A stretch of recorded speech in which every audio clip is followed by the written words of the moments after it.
Before I start, I'm Isabella Livorni. I'm here in the Department of Italian Studies, and I want to just quickly thank the Casa Italiana, particularly Stefano Albertini back there, the director, Eugenio Refini right here, our chair, our department chair, Julian Sachs, who is the tech wizard who makes everything happen, Julie Canziani and Usame Gunes are departmental admins who have really helped pull everything together for this event as well. So this event, I want to just briefly introduce, it's a part of a series. Race Migration Italy is a series of events sponsored by the Casa Italiana Zerilli-marimò in collaboration with our department. It aims to promote conversations on the intersections of race and migration in Italy and in Italian diasporic communities. Conceived in connection with courses taught in the Department of Italian Studies, Race Migration Italy revisits the format launched by Casa Italiana's virtual salons Discourses on Black Italia, held virtually during the pandemic. And it brings together artists and scholars in order to address questions about race and racialization across Italian history and Italy's multifaceted geographies. And I want to add, especially today, that the virtual salons were Angelica Pesarini's initiative, along with Candace Whitney, when Angelica was still at NYU Florence. So we're really thankful for what she built, and we're excited to have her back in person at NYU Washington Square here today.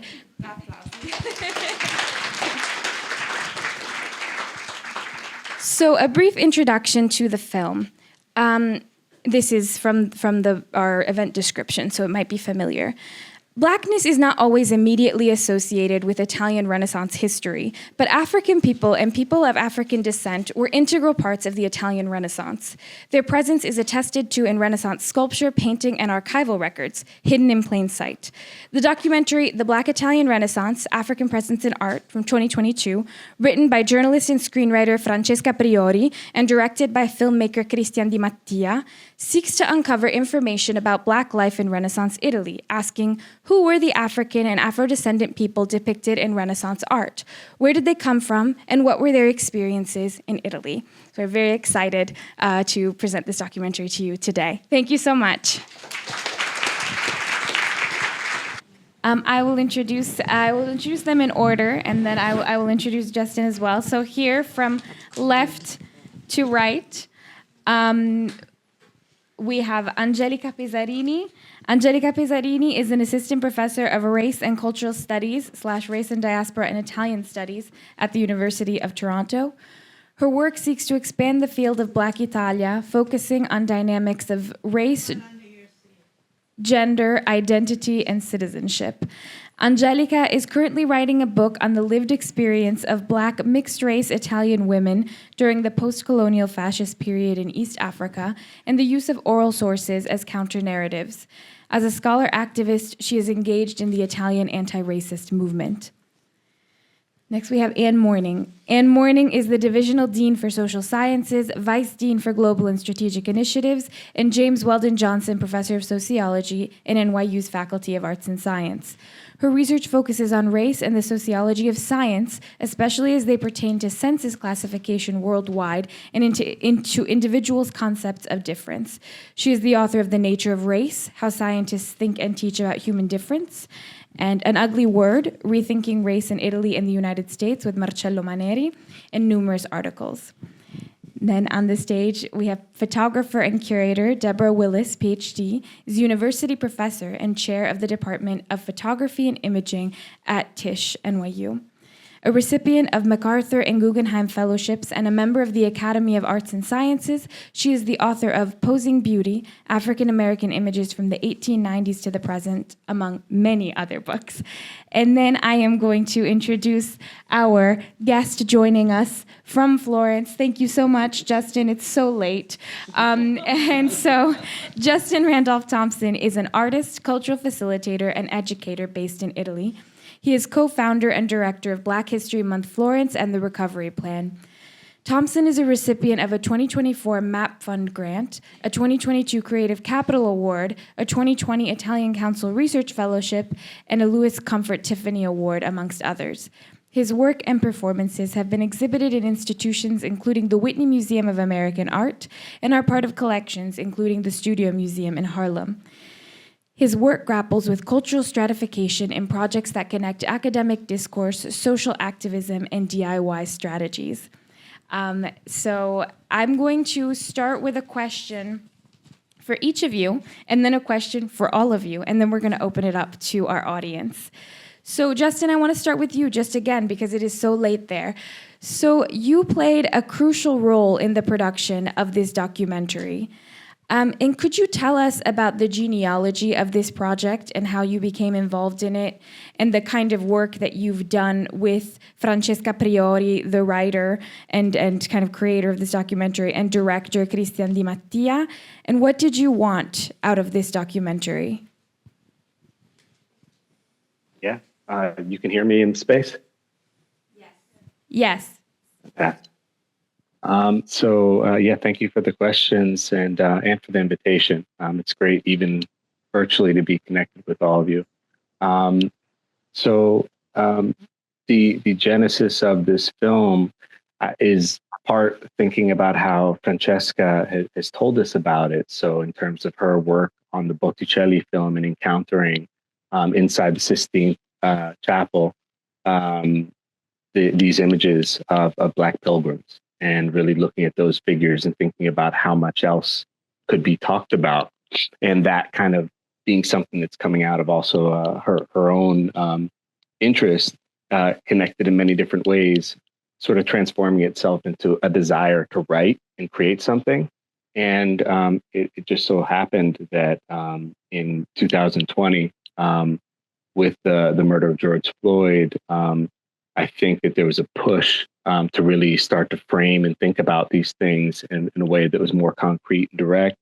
And she had come across a video of me presenting work that we had started in January of 2020, dedicated to the collection of the Uffizi Galleries. I curated 2 volumes of research for the Uffizi Galleries in a project called On Being Present, which was really bringing in historians, art historians, music historians to write about 22 paintings in their collections. And this was a live video to kind of talk about that in that moment for a virtual audience.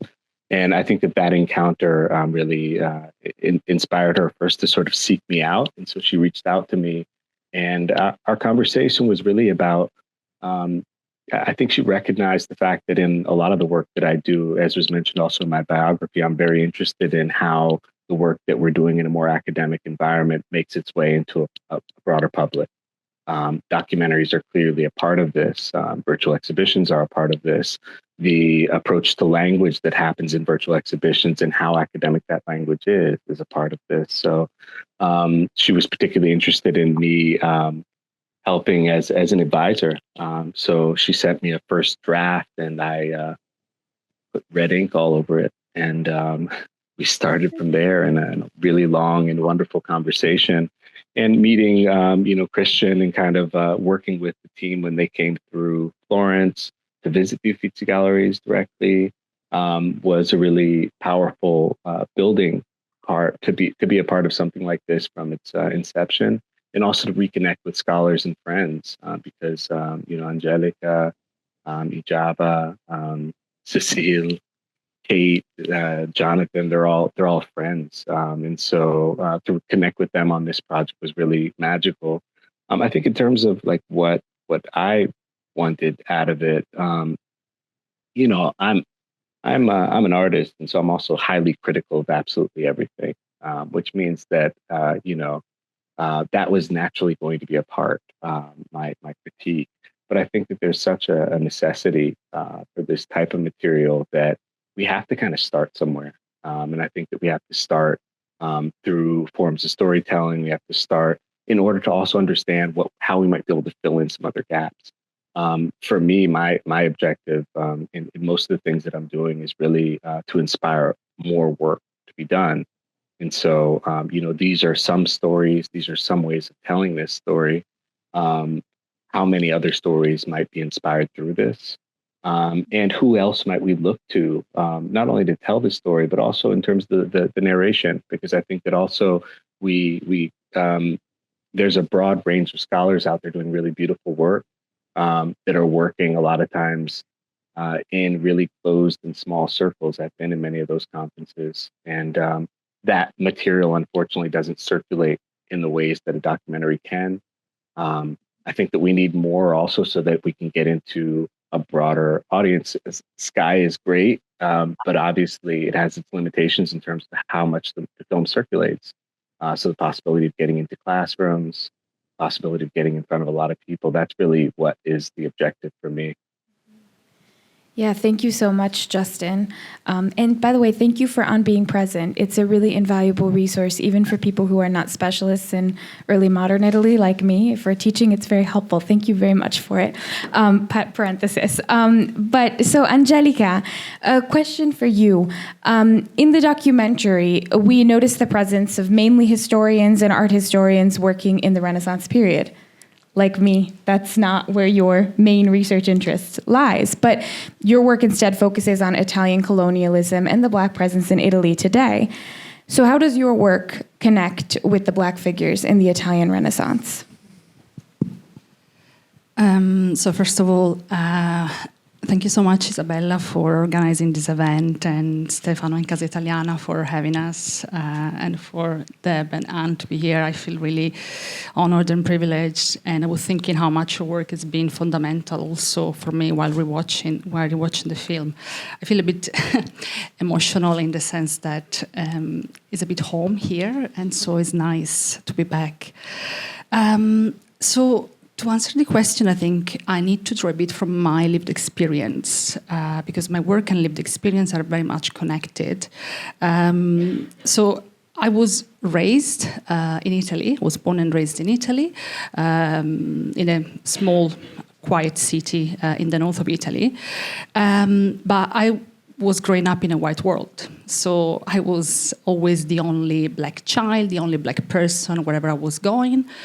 School, from kindergarten to university, I never had someone who looked like me in terms of peers, and not even imaginable a professor who could look like me. And when I was studying at school, my stories were not there. I didn't exist. However, when I was at home, I could hear other stories, stories that were from Eritrea, from Somalia, colonialism. There was this ghost of Italian colonialism in my house, but it was never spoken about. And so at some point, I think I needed to know more. And so I had to decide to study Italian colonialism, and I had to leave Italy to do that, because when I was studying it, the only paragraph or two I could find was about how good Italians were. Italiani, brava gente. You are aware of what I'm talking about. And so I went to the UK, where I think randomly I started to work on colonialism. I didn't realize at the time, I thought it was random. But when I was finishing my master's thesis, I was working on the representation of Black women in fascist propaganda. And I thought that the bodies I was seeing, in a way, was my body. And so I decided to carry on unexpectedly for a PhD. I wanted to do something else in life. And then I decided to study Italian colonialism, and I spent the first year of my PhD reading. So I read basically everything that has been written on it by historians. And I felt very ashamed because I didn't know anything. And that was my story. And so, in a way, I was very lucky because my supervisor at the time, one was Italian from Sardinia, which is a bit different from continental Italy, and a Black queer Jamaican professor. And the two together, they really helped me to pave this journey of study and discovery through academia, through Black feminism. And so reading certain sources, I always think about a quote by Alice Walker when she said, "I started to do what I do because I wanted to read certain stories that were not there." And that for me was really, really, really important. So I started to study Italian colonialism. In 2021, I was involved in this project by Francesca, and at the time I was living really in Florence, but I didn't know all of this history, you know. Not many Italians know that Alessandro de' Medici was a biracial man, because he's written, the sources are written by white historians. And so I was living really close, for example, to his tomb, but I didn't know anything. And so through Francesca and this work of collaboration, this film was really collaborative. It was a teamwork. We were reading the script together, we were editing the words together, and it was really beautiful. It's not a perfect product, but it was a collective work. And so Francesca asked me some questions about Alessandro de' Medici and the Renaissance. That is really not my domain. But then I realized, you know, I don't know if you remember in the film, there is the story of Lucia, this baby girl. That was very striking for me because, you know, if we indulge a second in a moment of critical fabulation, I imagine Lucia when she's 18, she leaves the Istituto degli Innocenti, maybe she marries an Italian man, a Florentine, maybe they have children, and their children have children. And this is our lineage, is our story. That was not given to us. Italy has been built on the idea of whiteness, so if it's a white country, but to study that in the 1500s there was a ruler that was one of the most powerful men in his time, that was of African descent. Well, that would change the perspective a bit, because you wouldn't see the black body as an alien body, as a transient body. You would see that we are part of the fabric of the history of the country. And so this is my connection, you know. Alessandro de' Medici was not a hero. He was, you know, like every politician, he was probably corrupted. He was, at the time, called the womanizer. But we are connected. And I wanted to know about this connection, why this connection were not given to me and to us and to the community. So this is the connection I have. Yeah. Thank you, Angelica. And so my next question is for Deb. And Deb, I'm wondering, what are the stakes and significance of talking about, teaching about, and researching early modern Blackness in art history, like in this film? And I'm curious, in your own work, teaching, doing public humanities work around Blackness and visual art, what has come up in terms of challenges, engagement with students, engagement with various publics? Well, thank you for the invitation. It's really exciting to see Angelica again, and of course on the stage with Anne, a dear friend. But this was important for me to be involved with, mainly because I worked with Awam, Ampa, and Mancha Diawara and Ellen Toscano, and we worked closely in developing the Black Portraitures conferences, which we had last year, was our 10th anniversary in Paris. I had this very similar story, Angelica, of studying and the gap and the missing stories of Black artists, Black photographers when I was in school. And I wondered, I knew there were Black photographers working, and I asked the question, how do we find these stories outside of the negative stereotypes that we've seen for years, that we've seen in print and in movies. And thinking through that, and I felt it's really important to think, how do we talk about images that are missing? How do we open up a discussion? And how do we even fight the negative images that are also beautiful? So that tussle that I experienced happened in Villa La Pietra in Florence. Going there for a conference and going there to write, I found the images of the blackamoors that Justin talked about in the film. I found them engaging. I found them beautiful and uncomfortably beautiful. I thought about the idea of servitude as well, and the fact is that they continued to serve the ideological sense of what it meant to be enslaved, what it meant to be owned by families. But then their bodies were they were seductive, not only sexual, but they were prayerful in terms of the ritual of their bodies, and the clothing. I felt the clothing as seductive and beautiful. So I felt that it was important when talking to my colleagues at NYU that we should put together a conference and have this discussion. So we had a call for papers.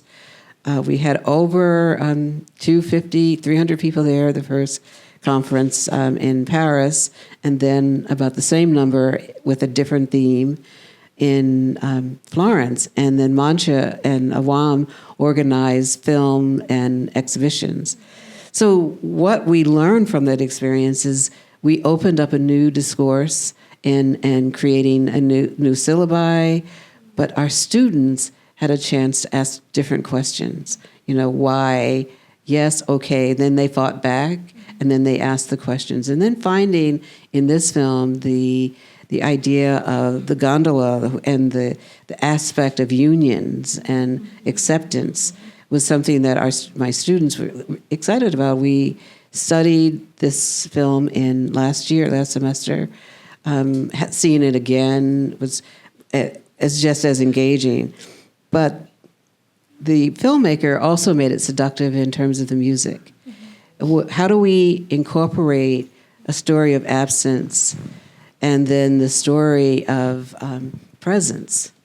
And here, when we look closely at the roundabout that we experience, the anticipation of what do we think about these characters. And I love the character Presta. Prester John. Right, mm-hmm. Right. Just the way that the filmmaker reimagined this body. Mm-hmm. And the painting of that was not allowed of the Last Supper was also about life. And so what I wanted, when I look at Renaissance painting, when I was a student, they didn't teach us how to read life in the portraits or the gestures.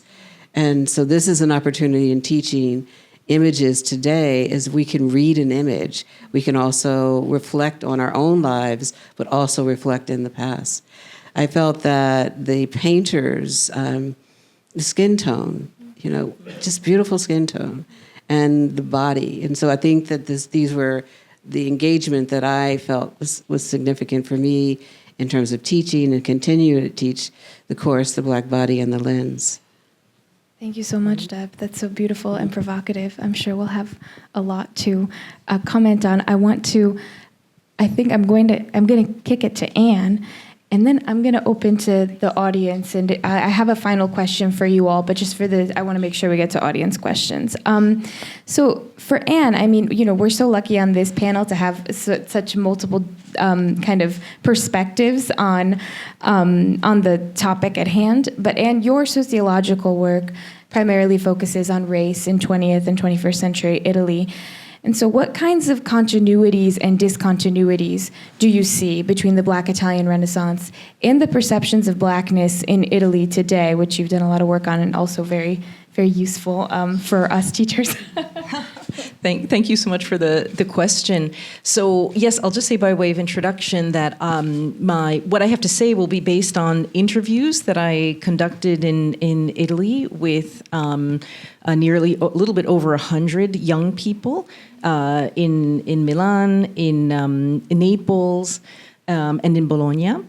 And these are interviews that I conducted along with an Italian sociologist, Marcello Maneri, what I want to mention right off the bat is that we conducted these about 10 years ago. And so an open question for me is how answers might be different if we were to have done our interviews today. So I'm going to kind of leave that as an open question for the audience. But thinking about continuities between what we found in our interviews in the early 21st century and what we saw in the film, I would say, first of all, we came across often in our interviews with a theme of Blackness as foreignness. So that Blackness was often portrayed by our interviewees as something that was somehow inimical or incompatible with being truly Italian. And I think one little example of this is an image that I think has been reproduced in many newspapers of a piece of graffiti against the Black Italian soccer star Mario Balotelli. And there's this sort of graffiti which has popped up in different places, which simply says, Balotelli non sei italiano. You are not Italian, Balotelli. Although he's quite Italian. He's someone who grew up in Italy. But this idea that Blackness then marks the border of where Italianness ends is something that came across strongly in our interviews, even as diverse as Italy was already becoming and is becoming today. Another continuity that I saw with the film here, with this depiction of the Renaissance, was the association of Black people with certain roles, certain occupations, certain statuses in society. I would say the kind of the modern day equivalent that we saw in interviews was that our overwhelmingly white Italian interviewees, when they thought or spoke about Black people, often spoke about street vendors. They would start talking about Senegalese migrants, often referring to them as my friend, but clearly not having more than a passing acquaintanceship with these figures, or the association of Black people with athletes, again, with soccer players and so forth. So the same ways in which we see Black people in these Renaissance paintings often being confined to certain roles, I think has also a modern day equivalent. And then one more continuity that I want to point to that struck me so much in this film was seeing how at times Blackness could also have a kind of exotic cachet, right? That Blackness or Black figures also conferred status and prestige on white figures. Of course, we saw this in the objectification of child servants, in the so-called blackamoor statuary, and so forth. But I want to argue that I think there are also equivalents of this today in modern day Italy and modern day Europe more broadly. And here it's kind of the figure of the Black person as global celebrity, often associated with stardom coming from the United States. And here I'm reminded of the work of Alessandro Portelli, who has he's argued that contemporary Italians tend to have a bifurcated image or a dichotomous image of Blackness, he says. He says, on one hand, there's an enduring kind of archive of popular imagery which shows Black people as primitives. Kind of this is the colonial, pre-modern imagination of Black people. And he says, but at the same time, Italians also hold in their head an idea, a kind of a postmodern imagery of Blacks. Again, Blacks as global celebrities, as jet setters, people like the figures of Beyonce or famous athletes and so forth. So what he argues then is that Italians instead have more difficulty situating Black people squarely in the present, in their present. And so that leads me to the last kind of comparison I want to make. And here it's a discontinuity with the artwork that we saw from the Renaissance, because we saw how some of the artists of that time actually were quite able to place Black people in the everyday, to make them just figures in large crowds, doing everyday things, carrying out everyday occupations like white Italians around them. And it struck me that perhaps that ability to see Black people as part of the everyday fabric of daily life may be something that has been lost. And it makes me wonder what has happened between our contemporary present without that apparent ability to really think of Black people as part of the everyday Italian present. How did that get lost in some sense since the Renaissance? So thank you very much for that question. Thank you. No, that's a fascinating question that you leave us with, Anne, here. I want to turn us over to the audience here for any questions that you all might have. I think we have one right up front here, and I'm going to pass my mic to Deb. So just because I won't be answering. These questions are for you all. Sure. Oh, you need two. Oh, you okay. need one for the audience. You need two. Oh, okay. Oh, All right. okay. That's okay. Okay. Hi. Thank you again for working on this documentary. It's fantastic. while working through it and learning more about Black Italian life in the Renaissance, what was something that brought you guys joy? Something that was shocking that you didn't know, but actually was a positive representation of Blackness in Renaissance Italy that just made you smile or instilled more pride going forward? Maybe I'll just jump in very briefly. So I'm one of the people who I think Angelica mentioned who never knew that Alessandro de' Medici was of Black ancestry. And when I learned that, several years ago, in large part through the work of Kate Lowe, who we see in this documentary, that was something that I found it just transfixed me to think that there was this whole history of Italy that I never heard, despite having lived in Italy, having spent time as a scholar in Italian universities, that was hidden. So to discover that jewel for me was very empowering. I'd like to follow up on that. You said jewel, right? The joy in fashion. I felt that the Black bodies, that they were, they were adorned with jewelry, from the earrings so the joy that I felt when I visited Italy, but also viewing the film, was that that presence brought me joy and that history. So that's something that I felt was really important. For me, a bit like Anne, the connection with Alessandro was really powerful, also because there was another film that came out, a fictional film, Il Moro. Which we showed here in the fall. Okay. And so through the film, the director, Afro-Italian, Daphne Di Cinto, when we met through her film and through the story of Alessandro, we discovered so much about ourselves and a friendship that could have been there, but we didn't know. And I got a bit obsessed about the tomb of Alessandro because Daphne told me the story, and I'm writing about it now, so sorry if I talk about that, but it's really in my mind because Alessandro was killed in 1537 by his cousin. He was very young, and his body was thrown in the tomb of his alleged father. We don't know who his father was, there is uncertainty. But he was not given a proper tomb. So the Medici were really quickly get rid of his body, having Cosimo, and carry on with the dynasty because they were scared of, insurgency. And so Alessandro was shot there, not eviscerated. And so it means that for 500 years, his body has been rotting in the tomb. And in 2020, I was living less than a kilometer away from the tomb. I didn't know. They started to clean the tomb, and they realized that the stains, there were some kind of copper-colored stain, was literally Alessandro's body rotting the marble. And so, talking with Daphne, she said, it's like if this guy cannot rest in peace. And she said, you have to remember about me. I'm here. And then when they cleaned the tomb, they used this bioweapon, they called it. So they selected a strand of bacteria from Sardinia. And one of the restorator said, the bacteria ate Alessandro. They ate him all. So there were this cannibalistic language being used. And so how this tomb now is marble. So it's all about whiteness. And so now the marble is white again. And so there was this black body ruining the marble, and now the marble has been restored. But the story is there because not only this film, but also Daphne's film, went up to the last phase of selection of the Oscar.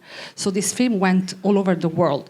And so the story had a powerful connection for many of us. So definitely, yeah, Alessandro. I'm going to ask Justin. Yeah, exactly. I was about to If I can say really quickly, I think, for me, in when I first moved to Italy, 1999, encountering these figures in the museums brought me great joy, no matter what condition they were in, no matter what their role in society was. Encountering them was really, really important, and it brought me great joy.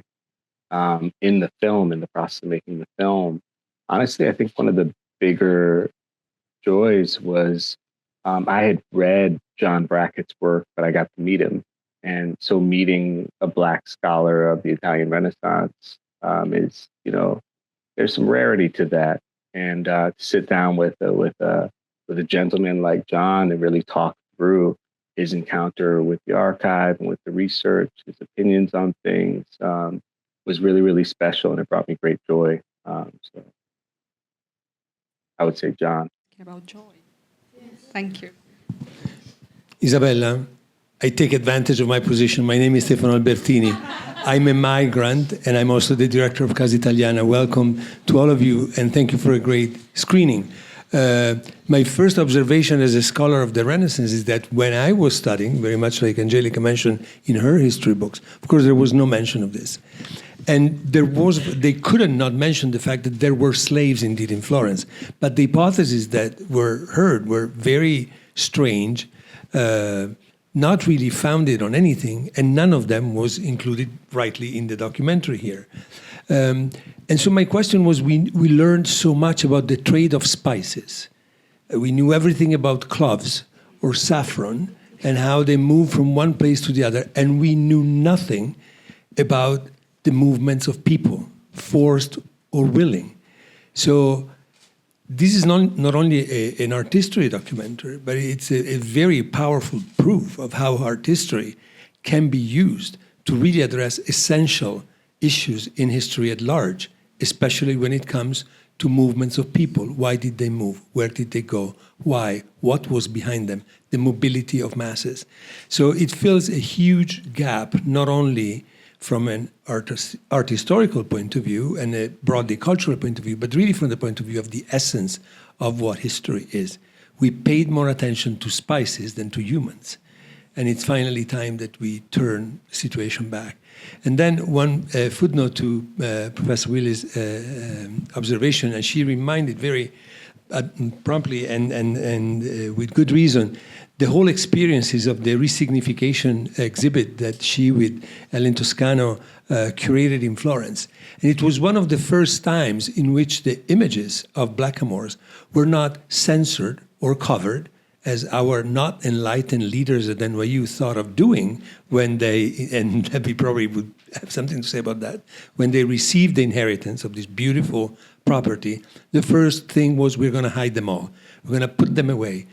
And the idea is that you don't put them away. You study, you contextualize them, you try to understand them, and then you try to provide answers from today's scholars and artists, exactly like you did in that fundamental experiment that was roundtable, conferences, classes, and an exhibit that invited especially African artists living in Florence to go to the villa and re-signify the experience of these black bodies that were found in an NYU property that fortunately were not hidden, but were brought to light in the right context. So thank you so much to all of you for what you have done and what you still do. Thank you. That's a really fantastic ending to this night. I mean, just you tied it all together, and it's so great to say thank you. Thank you for opening your house, your casa, to us. Good night, everyone.